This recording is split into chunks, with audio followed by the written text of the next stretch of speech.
Bien, Monsieur le Président, Monsieur le Ministre, mes chers collègues, la participation dans une entreprise peut avoir plusieurs origines. Elle peut atteindre parallèlement également aussi plusieurs objectifs. Et il existe un véritable problème dans notre pays, c'est la transmission des entreprises.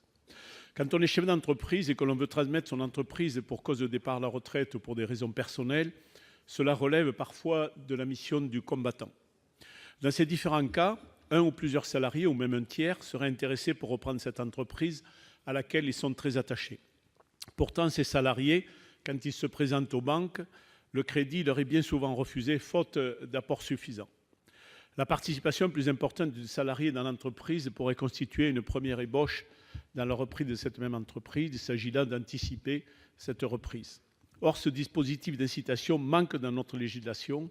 Ce mécanisme pourrait être une solution à la reprise d'entreprise par des acteurs qui limiteraient le risque de défaillance. Cette solution pourrait s'élargir à des tiers à l'entreprise en vue de la transmission. Le rachat progressif des capitaux par la participation dans le capital favoriserait l'entrée dans l'entreprise d'un repreneur qui augmenterait ses parts peu à peu. Dans nos zones rurales, la transmission d'entreprise est difficile parce que les repreneurs locaux ne sont pas si nombreux. Alors cette participation pourrait favoriser les acteurs locaux et limiter ainsi le risque de délocalisation et de fermeture.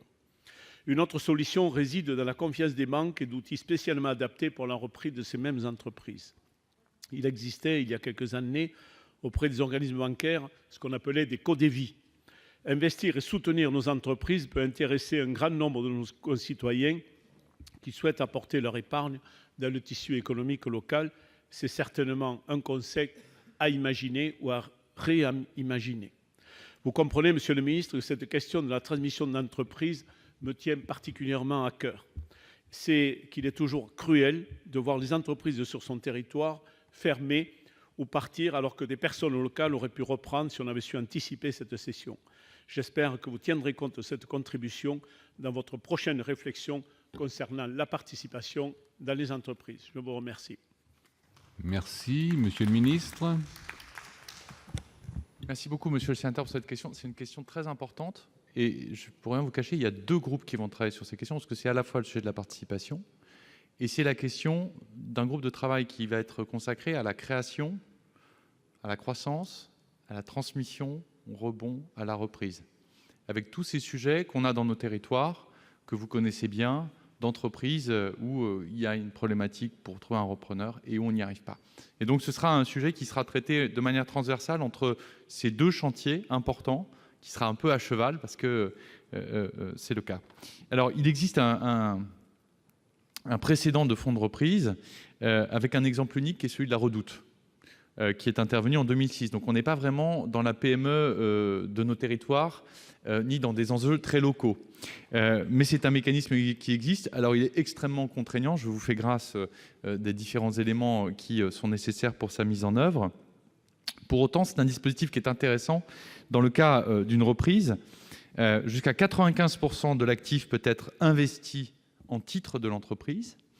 La poche d'actifs liquides peut être réduite à 5% de la valeur de l'actif du fonds.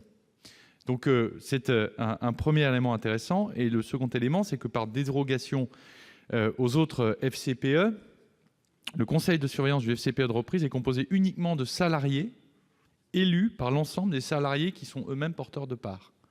Et donc, c'est un mécanisme à ce titre doublement intéressant.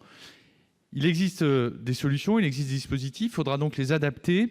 Je suis certain qu'il faudra regarder d'ailleurs dans lequel de ces deux groupes de travail finalement vient se loger le plus intelligemment possible les questions sur ce sujet-là.